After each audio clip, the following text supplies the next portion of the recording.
In an interview granted by Kwabena Gyansah, the director of Last Stop, to Graphic Online, he said that the Ghanaian film industry is experiencing a renaissance and there is brighter future ahead. Is that the case? Well, we'll find out more as we delve into it. And also, we'll be talking about CinemaCon, the first day of CinemaCon, what happened, the films that are going to be released in the coming years or months by the major studios in America. I think the main studio that did the presentation for the first day is Sony. So we'll be talking more about that as well, all here on the Film Mandate. I'm Papa O2, and then stay tuned.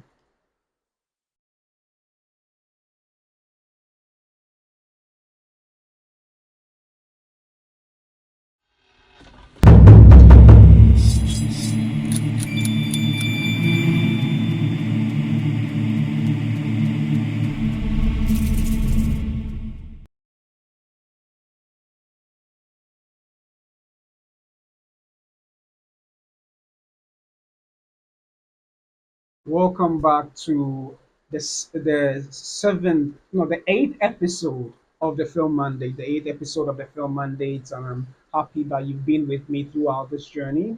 I'd like you to do something for me by going to subscribe and like and share this video, and let us grow the family of movie lovers, and let's talk more movies and learn about movies and see how best we can uplift the African film industry as a whole.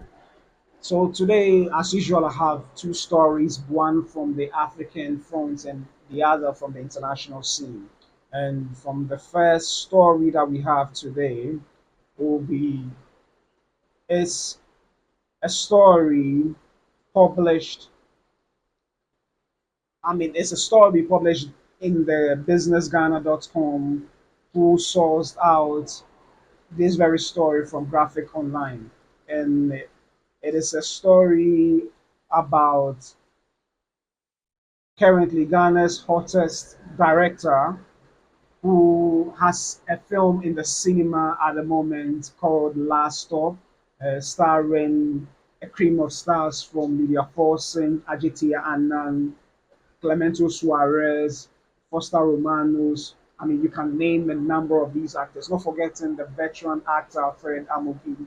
So he granted an interview to Graphic Online and he spoke about how the Ghanaian film industry is experiencing a renaissance at the moment, that there's a brighter future for the industry. So I'd like to read an article briefly that is published in the businessghana.com on the businessghana.com website so we can have a further discussion as well.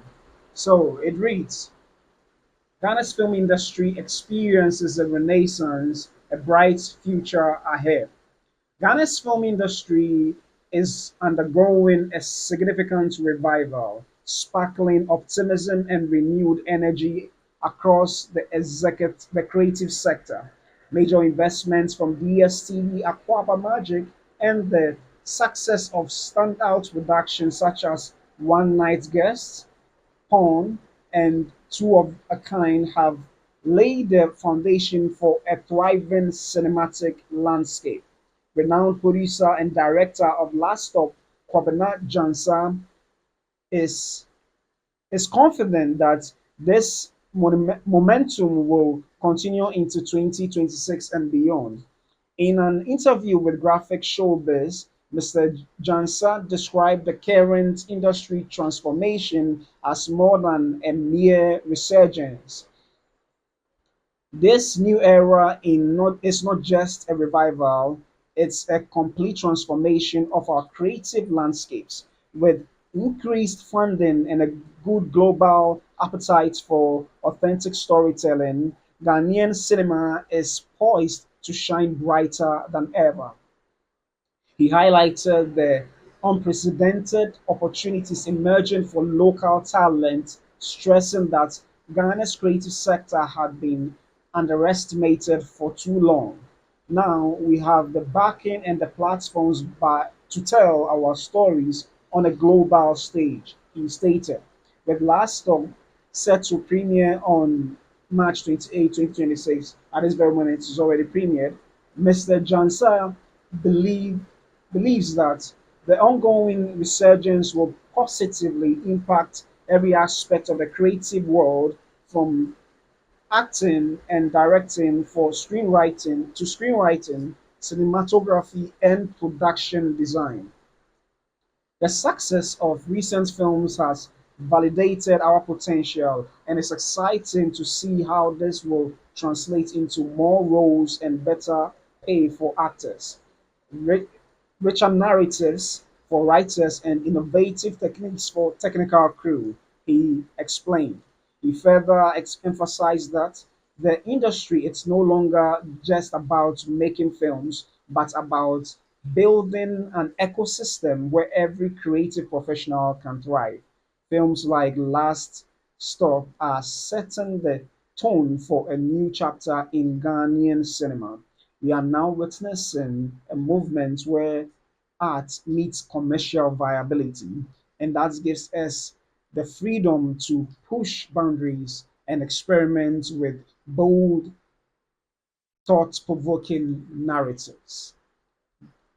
So, this is the article by Graphic Showbiz published in Business Ghana of the producer director of Last Stop.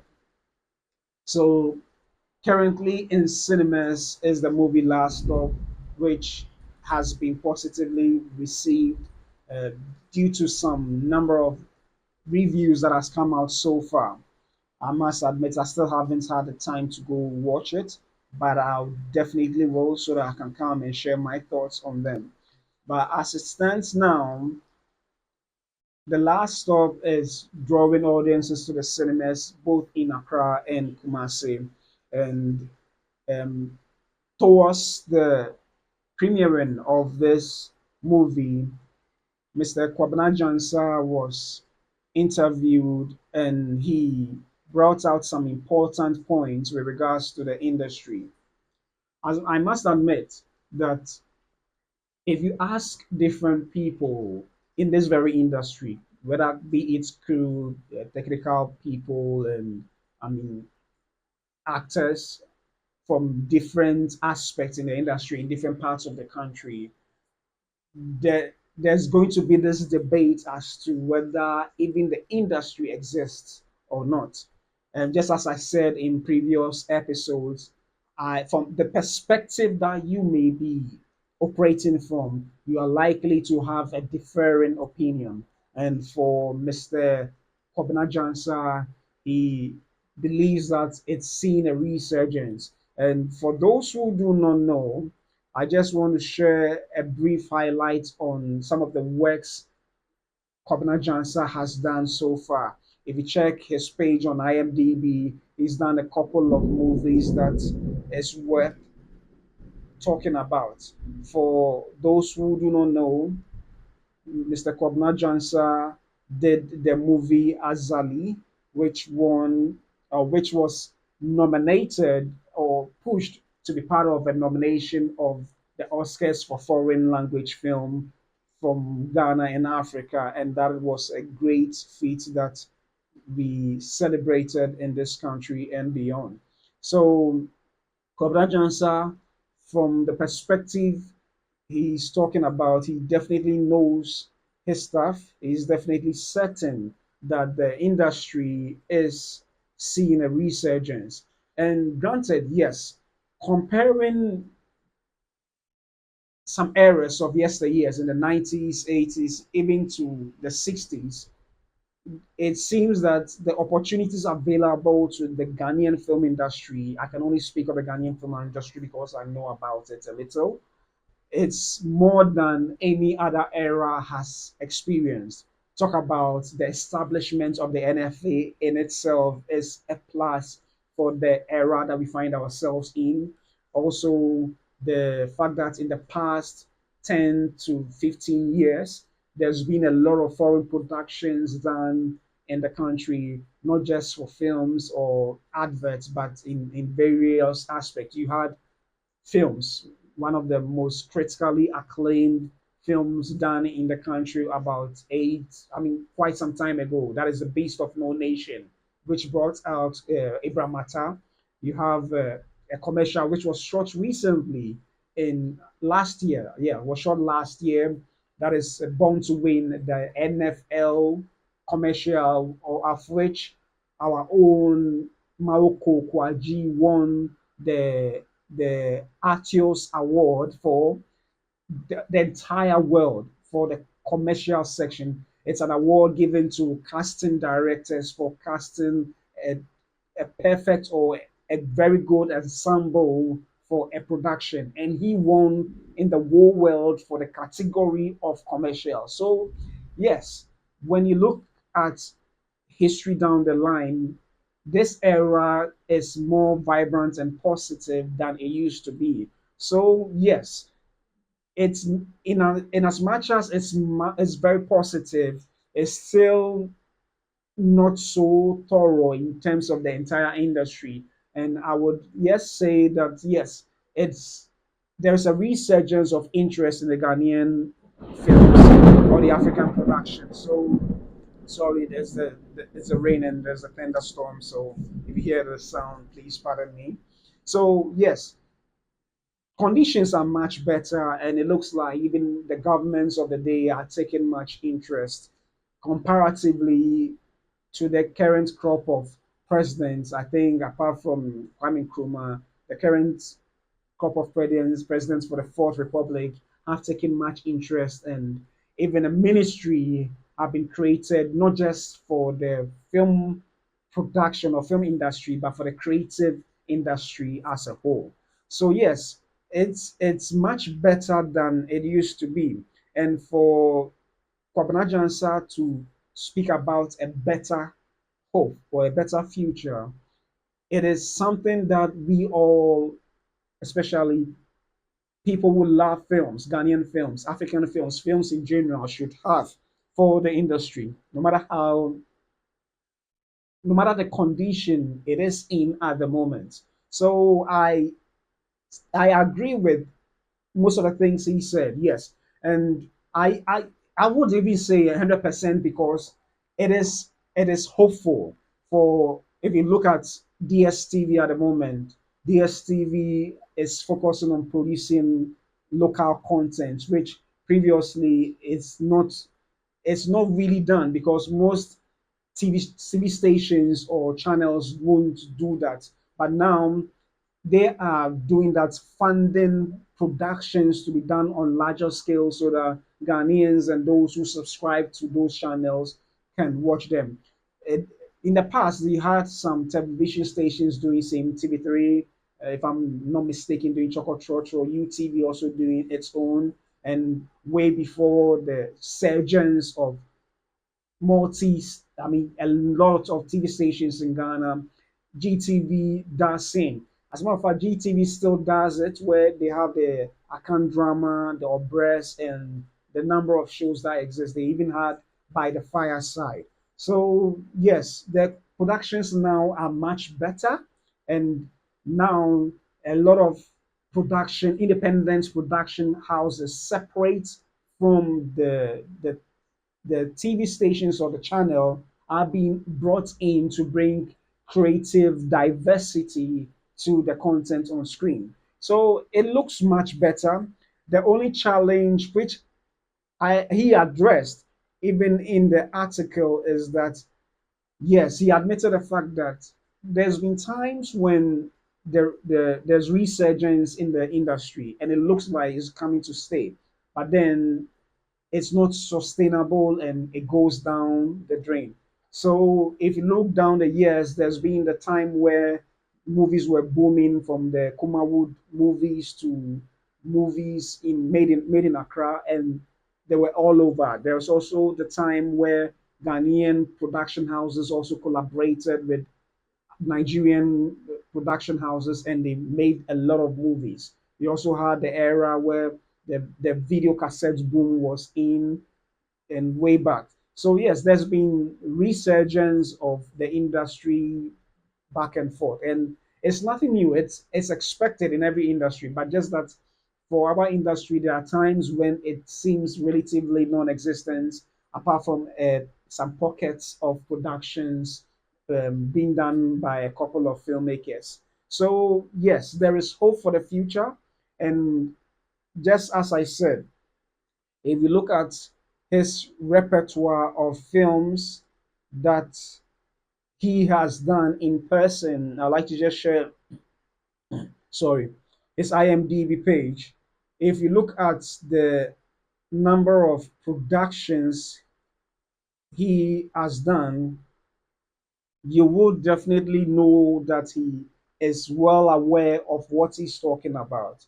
And from Azali, which was nominated or which was pushed for the Oscars for the foreign language film category in 2019, I think 2019. Yes, so he's been here for long.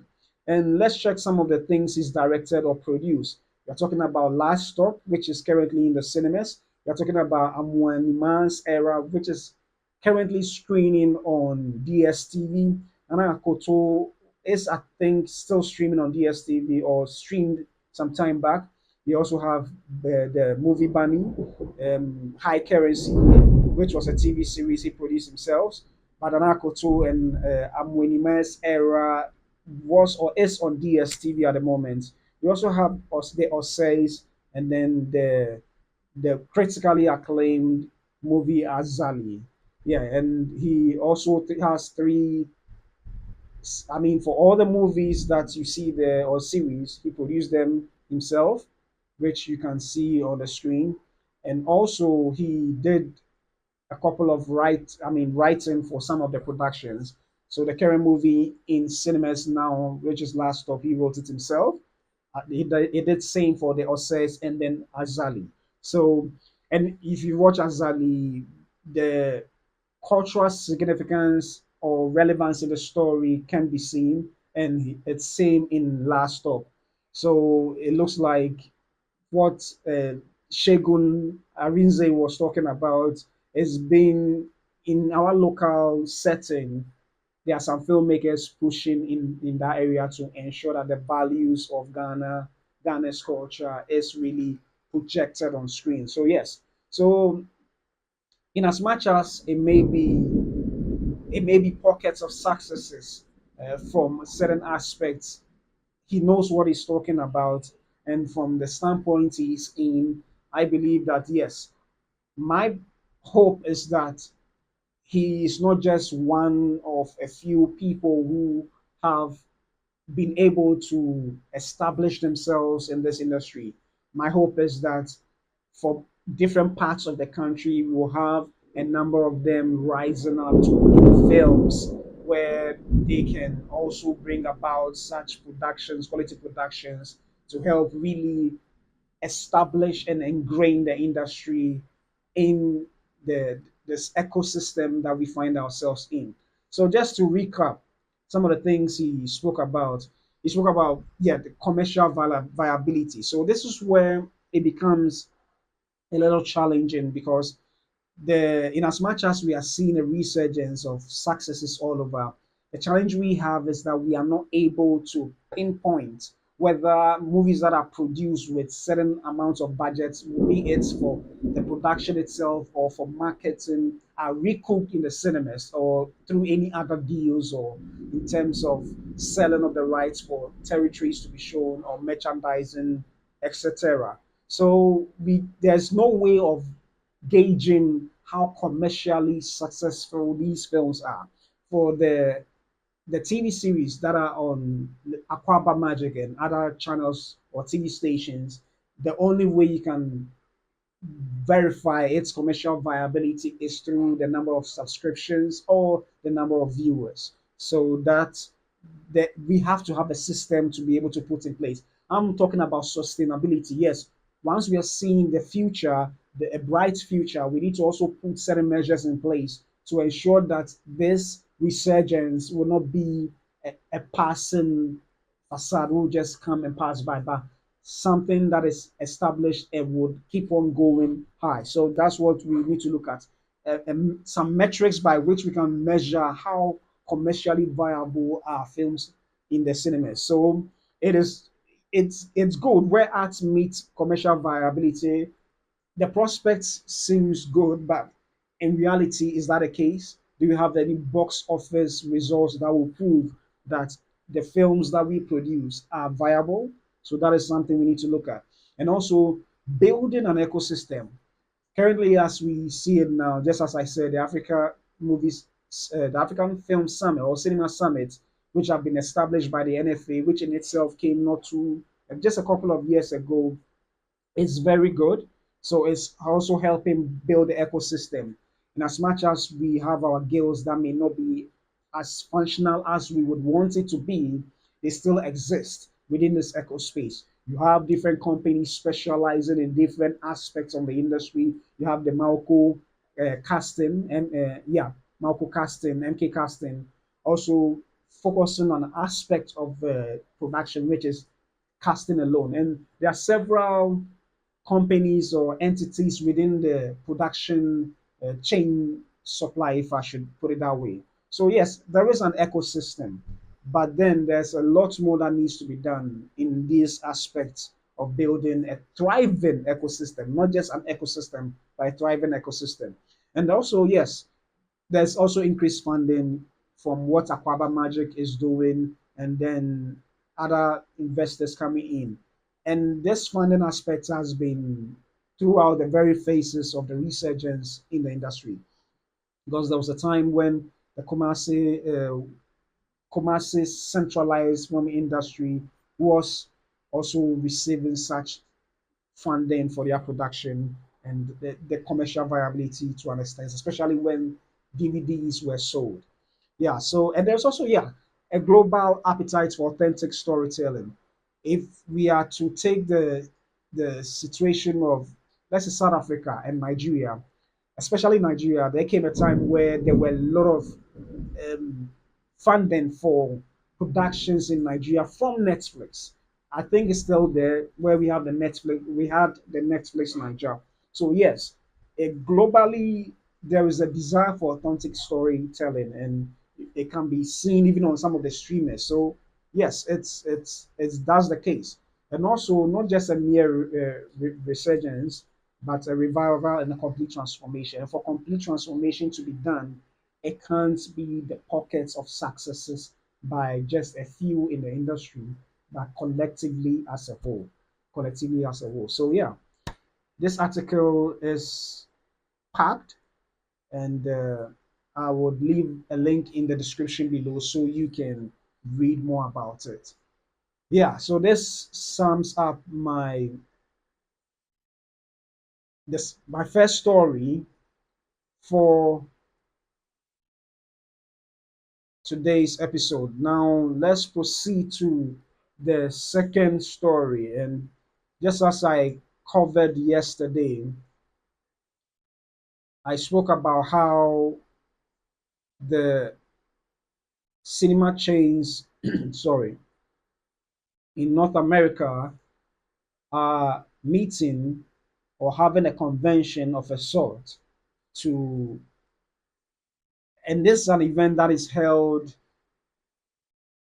every year. It's held every year to help bring about awareness to the existing business of cinemas in the cinema industry. So I would bring up an article that was published just yesterday in Deadline, one of the bigger trades in America, the trades in America that covers everything film.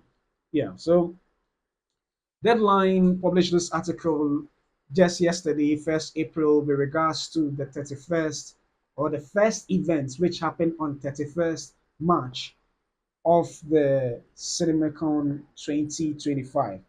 And the article was published by Robert Lang, and it reads that CinemaCon 2025 first looks and big reveals in photos. Yeah, so you have some images in there. Sorry, my light just blinked. Yeah, so CinemaCon is currently underway.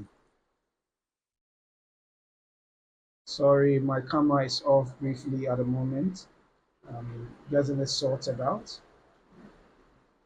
Yeah, so we should come back just in a jiffy. Yeah, so CinemaCon is currently underway with presentations from Sony Pictures, Warner Brothers, Lionsgate, Paramount, Universal, Focus, Disney, Angel, and Neon Light, highlighting their upcoming film releases.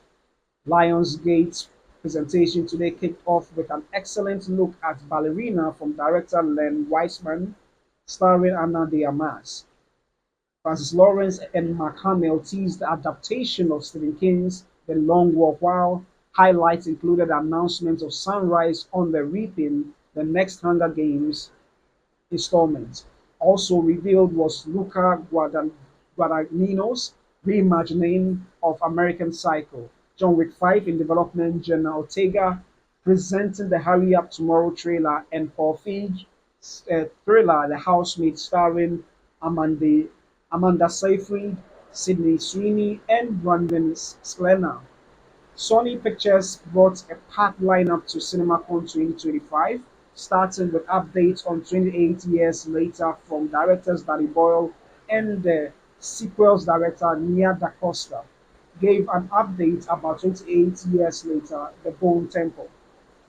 Other highlights included a Darren Aronofsky's caught-stealing trailer, Kogonada's A Big Beautiful, Bold Beautiful Journey preview, exclusive Spider-Verse footage, details on Zack Cregger's Resident Evil, Tyree Delehaye's Goat, and Destin Daniel Cretton's new Spider-Man project. If you know Daniel Cretton is the director of the Marvel movie Shang-Chi, the Marvel movie Shang-Chi. So, yes, as yeah.